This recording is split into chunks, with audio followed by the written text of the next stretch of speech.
Olá galera, começamos mais uma aula da disciplina de concreto. Dessa vez nós vamos tratar sobre domínios de dimensionamento. Antes nós falamos sobre estádios de deformações. Os dois assuntos estão muito ligados, a gente precisa entender estádios para poder falar sobre domínios de dimensionamento.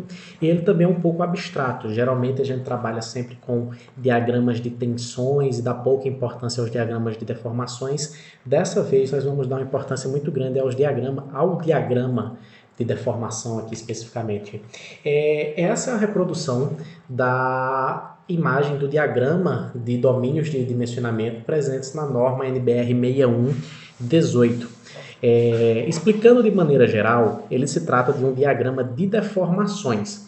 Nessas deformações nós temos, para o lado esquerdo dessa reta em vermelho, nós temos um comportamento de tração, alongamento, e para o lado direito nós temos um comportamento de compressão, encurtamento.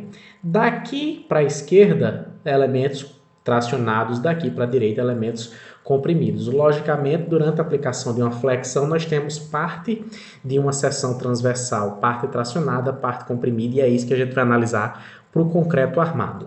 Nós temos aqui a representação da armadura superior, a S', e aqui a armadura inferior a S.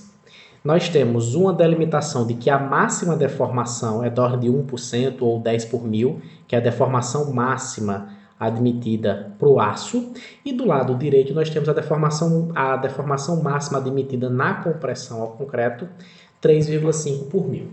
Nós temos aqui a definição dos espaços como uma reta inicial, a reta A, representa um dado comportamento, uma região chamada de domínio 1, uma região chamada de domínio 2, uma região chamada de domínio 3, uma região chamada de domínio 4, uma região chamada de domínio 5 e uma reta B, finalizando aqui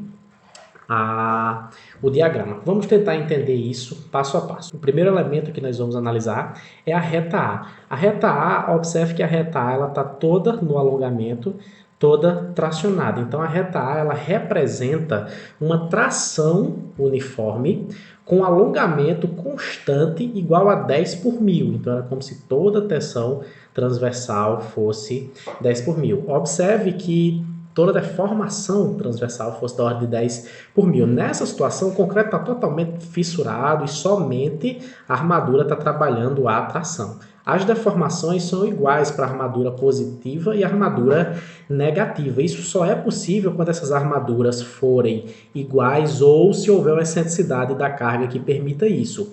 Nesse caso, a posição da linha neutra está lá em cima e a gente diz que nessa situação o x está na ordem, ele tende a menos infinito.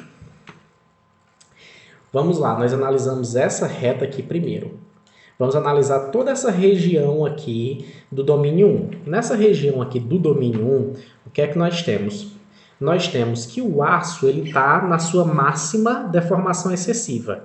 Então, ele está na ordem de 1% ou de 10 por mil. Ele está vindo 10 por mil e a gente está permitindo que haja uma excentricidade aqui na carga, de modo que a gente reduza a tração na armadura lá de cima, na negativa. Então, a gente vem de uma linha neutra menos infinito até se aproximar aqui do limite em que ela seria zero.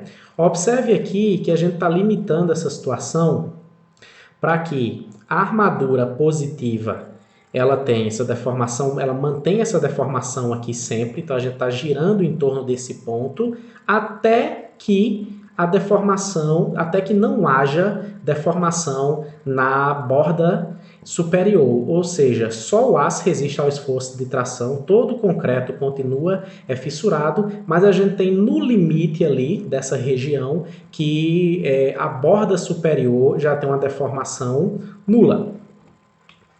A gente analisou essa reta A e essa região 1. Vamos analisar toda essa região aqui chamada de domínio 2. O que é que está acontecendo no domínio 2 se a gente prestar atenção? A deformação máxima do aço continua aqui, a gente está girando em torno desse ponto A. Só que quando a gente está girando em torno do ponto A, o que é que está acontecendo? A gente está permitindo que a deformação no concreto, ela varie agora de 0 até menos 0,35% ou 3,5 por mil, como queira chamar. Dessa vez, a linha neutra ela já entra na seção, então você tem um valor de x agora maior que zero. Nessa situação, o que é que está acontecendo?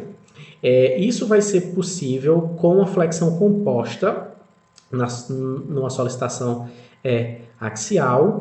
Ela está rodando aqui em torno do ponto A que nós vimos e essa compressão aqui vai ser limitada até a região de 3,5 por mil. Observe que nesse limite aqui, o limiar do domínio 2, o finalzinho do domínio 2 aqui, na verdade, nós temos uma situação em que o aço está trabalhando o máximo, então a gente tem uma ruptura por escoamento do aço, por escoamento plástico da armadura, e a gente está levando até o limite de plastificação do concreto. Então a gente está rodando aqui em torno do ponto A para chegar aqui até o limite do ponto B aqui. Então toda essa região aqui do domínio 2 seria nesse contexto. Vamos analisar agora essa região aqui do domínio 3. Observe que no domínio 3 agora a gente está mantendo fixa a deformação do concreto e rodando em torno do ponto B a reta, de modo que a gente vai varrer esse espaço aqui da deformação da armadura. A deformação da armadura ela vai ficar entre 10 por mil e um valor definido aqui, epsilon de escoamento, que vai ser definido em função do tipo de aço em si. Esse valor ele é variável. Esse X aqui ele também varia. Esse X ele vai até o valor de 0,259 vezes o tamanho, vezes a altura útil D.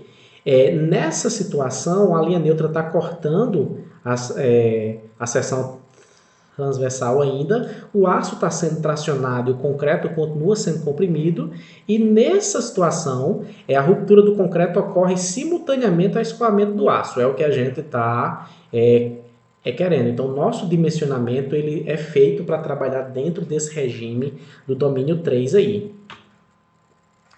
Vamos passar para o domínio 4, toda essa região aqui varrida de deformações, nós continuamos rotacionando em torno do ponto B e nós temos agora que no domínio 4 nós mantemos o concreto sob grande deformação, sobre a deformação limite, a gente está aproveitando o máximo do concreto e o aço ele tem uma deformação aqui bem menor antes do seu escoamento.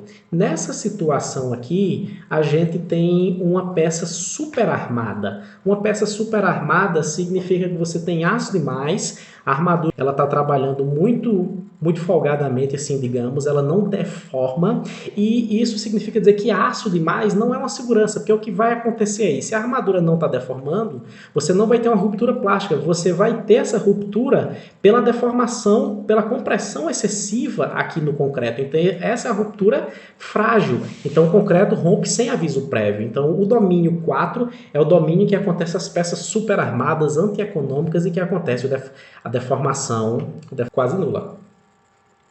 Vamos lá analisar agora o domínio 5. Após passar aqui o domínio 4, nós temos essa regiãozinha aqui de deformações do domínio 5, que o que acontece no domínio 5? Acontece a ruptura do concreto também, pela compressão excessiva, e ela girando ali em torno daquele ponto C, a gente tem pela primeira vez que o nosso X está fora da seção transversal. O X aqui no caso ele é maior do que H em si. Nesse domínio a gente tem a seção totalmente comprimida, e isso é possível só numa compressão excêntrica, numa flexão composta. E para a gente passar a analisar esse último estágio aqui, que é essa reta B. Se aqui nós tínhamos a reta A com a tração uniforme de 10 por mil, nós temos a reta B que representa uma compressão uniforme de 10 por mil, que toda a seção transversal ela está submetida à compressão, e o X ele está lá embaixo, a linha neutra está lá embaixo com o X tendendo a mais infinito. Aqui nós apresentamos um resumozinho de tudo que vimos do domínio 1, 2, 3, 4 e 5 e quais são os principais efeitos que acontecem nele. Qualquer coisa dá um pause aí no vídeo e acompanha com calma. Essa foi a nossa terceira aula da disciplina de concreto armado. Obrigado, galera. Até a próxima.